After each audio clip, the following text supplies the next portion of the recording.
Hi எல்லாருக்கும் வணக்கம். சின்ன வயசில் ஸ்கூலில் வந்து அட்டெண்டன்ஸ் எழுத ஆரம்பிச்சு நம்ம அந்த இண்டெக்ஸ் அப்படிங்கிறது நிறைய இடத்துல பார்த்துருப்போம். சின்ன நோட் புக்கிலேருந்து இண்டெக்ஸ் அப்படிங்கிறது இருக்கும். இப்போ அப்படியே இங்கே கிளம்பி கொஞ்சம் வளர்ந்ததுக்கு அப்புறம் ஸ்டாக் மார்க்கெட்லாம் பார்க்க வந்தோம்னா அங்கேயும் இண்டெக்ஸ் அப்படிங்கிறது இருக்குது. ஸோ இந்த இண்டெக்ஸ் அப்படிங்கிறது எல்லா இடத்துலையுமே இருக்குது. ஆனால் ஷேர் மார்க்கெட்டில் இருக்கிற இந்த இண்டெக்ஸுக்கு என்ன அர்த்தம், ஏன் வந்து இந்த இண்டெக்ஸுக்கு இருக்குது, எப்படி இந்த இண்டெக்ஸுங்கிறது ஒர்க் ஆகுது சார்? இது வந்து ஒரு அளவுகோல் அப்படின்னு சொல்லலாம். எதையே ஒரு மெஷர் பண்ணோம்ல. ஓகே, இன்றைக்கி ஷேர் மார்க்கெட்டில் எல்லாம் ப்ரைஸ் இப்போ மேலே போயிடுச்சா இல்லைன்னா கீழே போச்சா நான் எப்படி கண்டுபிடிக்கிறது? ஆமாம். ஸோ என்னென்ன ஷேர்ஸ் எல்லாத்தையும் ஆட் பண்ணி அப்புறம் வகுத்து பார்த்தா நம்பர் ஆஃப் ஷேர்ஸோட வகுத்து பார்த்தோம்னா சரி ஓகே இது மேலே ஏறி இருக்குது, இது கீழே இறங்கியிருக்கு அப்படின்னு சொல்லலாம். ஆமாம். ஸோ அதுக்காக வந்த இண்டெக்ஸ் தான் இந்த இண்டெக்ஸ். ஓகே, ஸோ இந்தியாவை பொறுத்த வரைக்கும் 2 எக்ஸ்சேஞ்சஸ் இருக்குது. ஸோ 2 எக்ஸ்சேஞ்சுக்கும் ஒரு இண்டெக்ஸ் வச்சுருக்காங்க. ஒன்று வந்து சென்செக்ஸ், BSE பொறுத்த வரைக்கும் சென்செக்ஸ் இருக்குது. அண்ட் வந்து NSE நிஃப்டின்னு இருக்குது. ஓகே, இந்த சென்செக்ஸ் அண்ட் நிஃப்டி இதை பற்றி சொல்லுங்கள் சார்.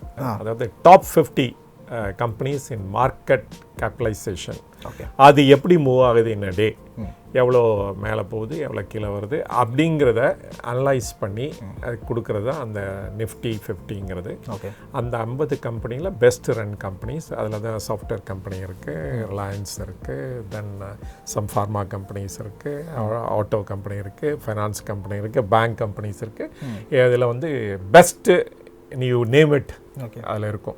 இப்போது இந்த 50 கம்பெனியை வந்து மார்க்கெட் கேப் அடிப்படையில் செலக்ட் பண்ணுறாங்களே, அதில் வந்து எல்லா செக்டாரும் கவர் ஆகிடும் சார்? எல்லா செக்டரும் கவர் ஆகிடும். ஆல்மோஸ்ட் ஒவ்வொரு செக்டார்லேயும் வந்து எது மார்க்கெட் கேப் அடிப்படையில் டாப்பில் இருக்குது அப்படிங்கிறத பார்த்து அதை உள்ளே கொண்டு வருவாங்க. அப்படி கிடையாது. டாப் 50. Okay, first top 50. இப்போ அந்த ஒரு செக்டார் இல்லைங்கிறதுக்காக ஒரு செக்டார் எடுத்து இங்கேருந்து எடுத்து உள்ள போட மாட்டாங்க. ஓகே ஓகே ஓகே, அப்படிலாம் கிடையாது. மார்க்கெட் கேப் அடிப்படையில் இது வந்து நோ ரிசர்வேஷன், நோ ஒதுக்கீடுலாம் இதுக்கு கிடையாது. இங்கே கோட்டாலாம் கிடையாது. 50னா 50 டாப் பை மார்க்கெட் கேபிட்டலைசேஷன், அதான் ஒரே ஃபேக்டர், வேற எதுவும் கிடையாது. யாரும் ஃபேவர் பண்ண முடியாது, யாரும் இது பண்ண. அதனால தான் நான் நிறைய வீடியோவில் நான் சொல்லியிருக்கேன், இதை பேஸ் பண்ணி இன்வெஸ்ட் பண்ணுங்க. ETF இண்டெக்ஸ் ஃபண்டு பண்ணிங்கன்னா ஈவன் 20 வருஷத்துக்கு கூட கண்டினியூஸாக பண்ணலாம். அதில் வந்து டெஃபினட்டாக ஒரு நல்ல ரிட்டர்ன் கிடைக்கும் அப்படின்னு சொன்னதுக்கு காரணம் அதுதான். இது யாரோட விம்ஸ் அண்ட் ஃபேன்சிஸுக்கு அது வந்து கட்டுப்படுத்த முடியாதது. 50 company, top 50 company in India, அவ்வளோதான். அதுதான் ஒரே அளவுகோல். அதே மாதிரி இன்னொரு விஷயம் இதில் கவனிக்க வேண்டியது என்னென்னா, இப்போ நிஃப்டி 50ல இருக்கக்கூடிய இன்னைக்கு இருக்கிற கம்பெனி அடுத்த வாரம் இல்லாமல் கூட போகும். மார்க்கெட் குறைஞ்சிருச்சுன்னா டக்குனு அடுத்த வாரம் இல்லை, அது ஒரு பீரியாடிக்காக ரிவ்யூ பண்ணிக்கிட்டே இருப்பாங்க. அந்த ரிவ்யூ பீரியடில் வந்து இதுக்குள்ளே வரல அப்படின்னா தென் அதை எடுத்துகிட்டு வேற ஒரு கம்பெனியை இன்சர்ட் பண்ணிடுவாங்க. அடுத்த 51 கம்பெனியோ 52nd கம்பெனியோ பர்ஃபார்மிங் பெட்டர் தென் அந்த 49 and 48 or 50th கம்பெனி அப்படின்னா இது ஆட்டோமேட்டிக்காக வெளியே போயிட்டு அது உள்ளே வந்துடும். ஓகே, ஸோ இதை ஃபாலோ பண்ணி தான் அடுத்து வந்து நிஃப்டி 100, நிஃப்டி 200, மிட் கேப் இந்த மாதிரியானதெல்லாம் கம்பெனிஸ். ஃபர்ஸ்ட் இருக்குது லார்ஜ் கேப்பு, செகண்ட் நிஃப்டி 100ல வர்றது மிட் கேப்பு, அதுக்கு அடுத்தது வர்றது ஃபர்ஸ்ட் 100ல லார்ஜ் கேப். அது லார்ஜ் கேப்புக்கும் நம்ம நிஃப்டிக்கும் நம்ம இது பண்ண வேண்டியதில்லை. Okay okay. ஸோ ஏன்னா இது வந்து செபி ரூல் படி, இது வந்து மியூச்சுவல் ஃபண்டு அவங்களாம் டிஸ்கிரைப் பண்ணுற ரூல் படி, அது மாதிரி ஒவ்வொருத்தங்களும் ஒரு ரூல்ஸ் டிஸ்கிரைப் பண்ணுறாங்க. Okay sir. நெக்ஸ்ட் வந்து சென்செக்ஸில் வந்து 30 கம்பெனி தான் இருக்குது. Okay, 30 company large company as per the BSEயோட இது. ஆனால் அந்த என்ன நிஃப்டியில் கொடுத்துருக்க கம்பெனி தான் இங்கே இருக்க போகுது ஆல்மோஸ்ட். அதனால வந்து ஒன் அண்ட் த சேமாக தான் இருக்கும். அதுலேயே அவங்க ஃபில்டர் பண்ணிக்கிறாங்க. 30 கம்பெனிஸ் தான் அந்த எடுக்கணும்னு பார்க்குறாங்க. அதனால வந்து ஈவன் பெட்டர் ரெப்ரசன்டேஷனாக இருக்கும் தேன் நிஃப்டியோட சம்டைம்ஸ். சரி, இப்போ அடுத்து எனக்கு இன்னொரு கேள்வி வருது.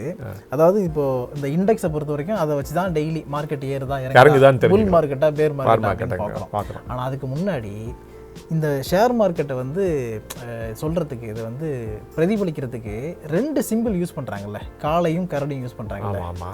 அது வந்து எங்கேருந்து வந்துச்சு, ஏன் வந்துச்சு அப்படின்னு ஏதாவது? அது பேசிக்கலி கேரக்டர்ஸ். ஒரு புல்லுனா என்ன பண்ணோம், முட்டி தூக்கி போடும். ஓகே, கரெக்டாக, அதோட கேரக்டர் அதுதான். ஒரு கரடி என்ன பண்ணும், கட்டி பிடிச்சிரும். அது வந்து பேசிக்கலி என்ன இது பிடிக்கும், கட்டி பிடிச்சிரும். கரெக்டு.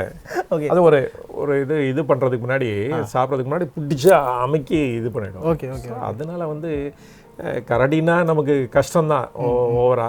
அதே புல்லு வந்து அப்படி தூக்கி அடிச்சு எல்லாத்தையும் தூக்கி போட்டுரும். ஓகே, நீங்கள் பார்த்துருக்கீங்களா? நீங்கள் வந்து நம்ம ஜல்லிக்கட்டில் பார்த்துருக்கீங்களா? அப்படி முட்டி தூக்கி அடிக்குமே. ஓகே, ஸோ இதுதான் ரீசன். இதுதான் ரீசன். நான் 2 பேர்கிட்ட கேட்டு பார்த்தேன் சார், எனக்கு யாருமே இது கிளியராக சொல்லவே இல்லை. அது என்ன காரணம் தெரிலங்க, வச்சுருக்காங்க அப்படின்ற மாதிரி சொல்லிட்டு இருந்தாங்க. சரி தான் உங்ககிட்ட இது போட்டு பார்ப்போம் அப்படின்ட்டு போட்டேன்.